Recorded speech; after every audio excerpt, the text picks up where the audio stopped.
Imagine waking up tomorrow morning and discovering that everything you've spent your entire life building has vanished. Your savings are gone. Your job no longer exists. The bank where you've kept every hard-earned dollar has locked its doors. Outside, thousands of people are already lining up, desperately hoping they'll be allowed to withdraw what belongs to them. Some have been waiting since dawn. Others know it's already too late. The manager won't even come outside anymore. You still have the same wallet, the same bank book, the same dreams. But overnight, the world has decided they're no longer worth what they were yesterday. Now imagine someone asking you a question that no one wants to answer. If money can disappear this quickly, was it ever really yours? You don't realize it yet, but the next few years will test every belief you have about hard work, security, and the promise of a better future. You'll watch fortunes disappear in days, businesses collapse in hours, and ordinary families make impossible choices just to survive. More importantly, you'll witness mistakes that governments and central banks still study nearly a century later. Because in this story, you are there. It's the autumn of 1929. You live in New York City, where optimism seems to fill every street. Skyscrapers are rising higher than ever before. New factories are producing cars, radios, refrigerators, and household appliances that previous generations could barely imagine. Newspapers celebrate the stock market almost every day. Everywhere you go, people talk about investing. Your barber gives stock tips. Your taxi driver owns shares. Your neighbors speak about the market as if prices can only move in one direction, up. You aren't wealthy, but you've worked hard. Every week, you set aside part of your wages. Friends tell you you're missing the opportunity of a lifetime by leaving money in the bank instead of investing. Some have already doubled their savings. Others claim they'll retire before they're 40. At first, you're cautious. Then something changes. You attend a family dinner where your cousin proudly announces that he's made more money from stocks in 6 months than from years of working. Everyone applauds. No one asks whether it can last. You begin wondering if you're the only person being left behind. You don't know it yet, but history has seen this feeling many times before. During the California gold rush, during housing booms, during cryptocurrency surges. Whenever everyone believes wealth has become easy, caution quietly leaves the room. Eventually, curiosity wins. You invest part of your savings. At first, everything seems almost magical. The market rises again and again. Every newspaper prints new records. Your account grows larger without you working a single extra hour. You begin calculating what you'll buy. A bigger home, a newer car, perhaps even your own business. For the first time, financial freedom feels real. Then comes the first system shock. It's Thursday, October 24th, 1929. You arrive at work expecting another ordinary day. Instead, people are gathered around newspapers and radios. Voices fill the streets. Something is wrong. Stock prices are falling. Not a little. Violently. Thousands of investors rush to sell at the same time. Brokers struggle to process the flood of orders. Panic spreads faster than facts. Every rumor makes people even more desperate to get out before someone else does. You tell yourself it'll recover. Markets always recover, don't they? For a brief moment, it seems they might. Several powerful bankers announce they'll buy large amounts of stock to restore confidence. Prices stabilize. People breathe again. The worst seems over. But it isn't. You don't know it yet. The real collapse hasn't even begun. A few days later, the market falls again. Then faster still. Fortunes disappear before lunchtime. Companies once worth millions lose most of their value in days. People who borrowed money to invest lose not only their investments, but everything else they own. The excitement that once filled Wall Street is replaced by silence. You walk past the stock exchange and see faces you've never seen before. Not angry, not shouting, just stunned. As if they're trying to understand how years of success could disappear in a single week. The newspapers call it a correction. Privately, people begin using another word. Crash. You don't know it yet, but this single week will change governments, reshape economies, and redefine how the world thinks about financial markets for generations. At first, your daily life doesn't seem dramatically different. You still have your job. The grocery shop is still open. The trains still run. Life appears normal, but beneath the surface, fear is spreading. Businesses stop expanding. Factories cancel new orders. Banks become cautious about lending money. People who once spent freely begin saving every penny they can. When everyone stops spending at the same time, businesses earn less. When businesses earn less, they hire fewer workers. When workers lose jobs, they spend even less. Without anyone fully realizing it, the economy begins feeding its own decline. One afternoon, your employer gathers everyone together. He's never looked this nervous. Sales have fallen sharply. Orders have almost stopped. To keep the business alive, some workers will have to be let go. You hold your breath as names are read aloud. Friends you've worked beside for years quietly collect their belongings. Some don't even speak. They simply nod, shake hands, and leave. You keep your job, this time. Walking home, you notice something you hadn't before. More shops have for sale signs in their windows. Restaurants are half empty. Construction projects have stopped. The city feels quieter. Hope itself seems to be disappearing. Before we continue, think about what's really happening. The stock market didn't simply destroy fortunes. It destroyed confidence. And confidence is one of the most valuable currencies any economy can have. That's exactly what we explore here on the Monetarian Vault. We don't just tell history, we put you inside the moments that shape the financial world we live in today. If you're enjoying this journey, take a moment to like this video and subscribe to the channel. It helps us continue creating immersive documentaries like this, and it tells YouTube you'd like to see more stories about the hidden history of money. Now, let's return to your story, because losing money was only the beginning. Months pass, your savings become more important than ever. Every payday, you deposit whatever little you can spare into your local bank. It isn't much, but it's your safety net. Then, one cold winter morning, you notice something unusual. A long queue stretches outside the bank.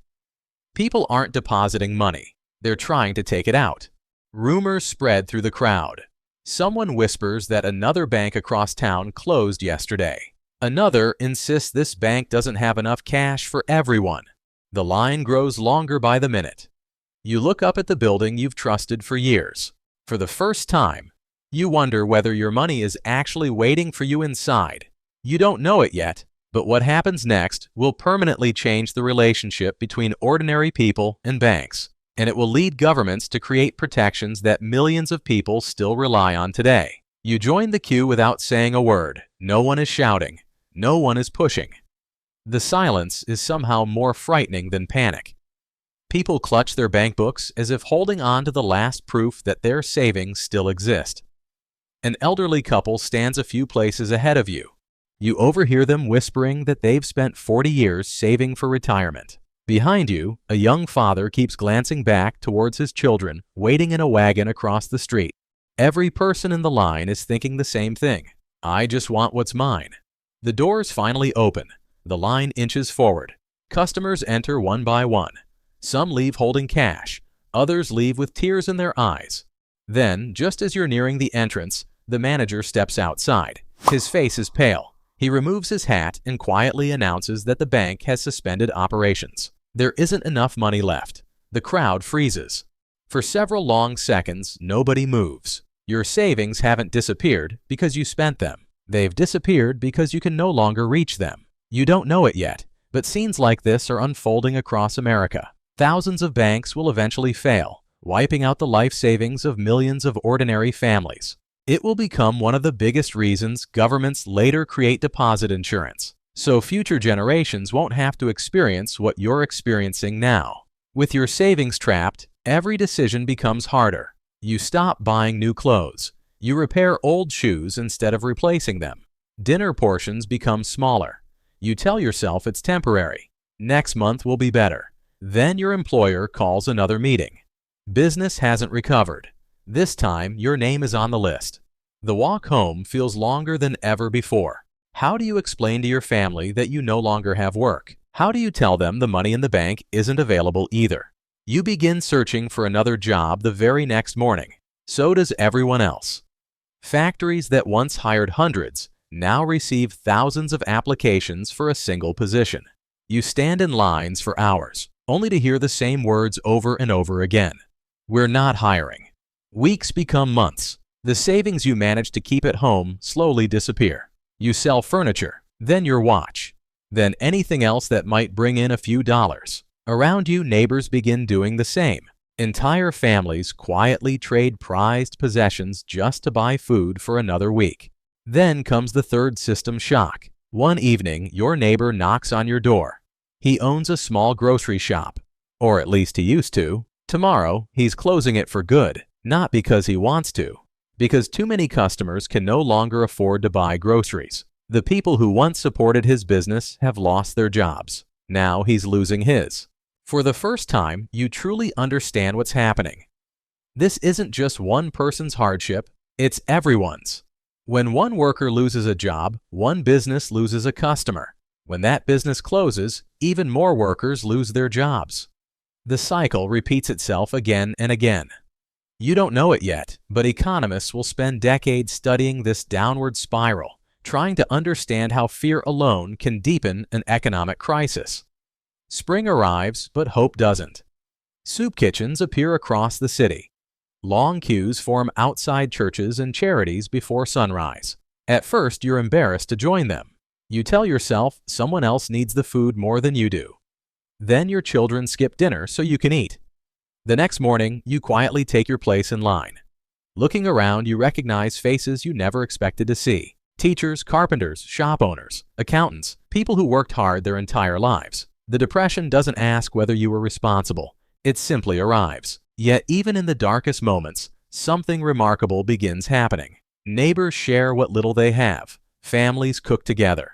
Communities organize food drives. People who have almost nothing somehow find ways to help people with even less. You realize wealth isn't measured only by the money in your pocket. Sometimes it's measured by the people standing beside you when everything else is gone. Eventually, change begins. A new president takes office. Banks are temporarily closed while the government restores confidence in the financial system. New rules are introduced. Public works projects create jobs. Roads, bridges, schools, dams. People slowly begin working again. Recovery doesn't happen overnight. It takes years. But little by little, hope returns. The economy begins breathing again. Looking back, you realize the Great Depression changed far more than bank accounts. It changed the relationship between governments and the economy. It transformed banking regulations. It reshaped central banking.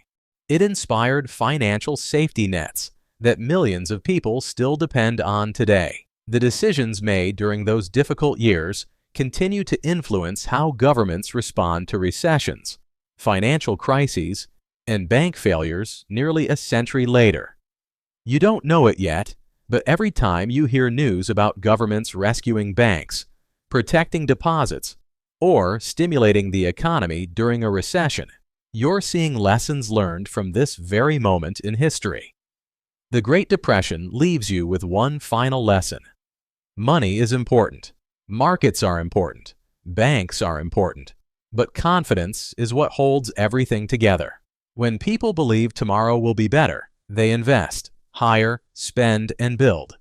When fear replaces confidence, even healthy economies can begin pulling themselves apart. Perhaps that's why every financial system ultimately depends on something invisible. Trust.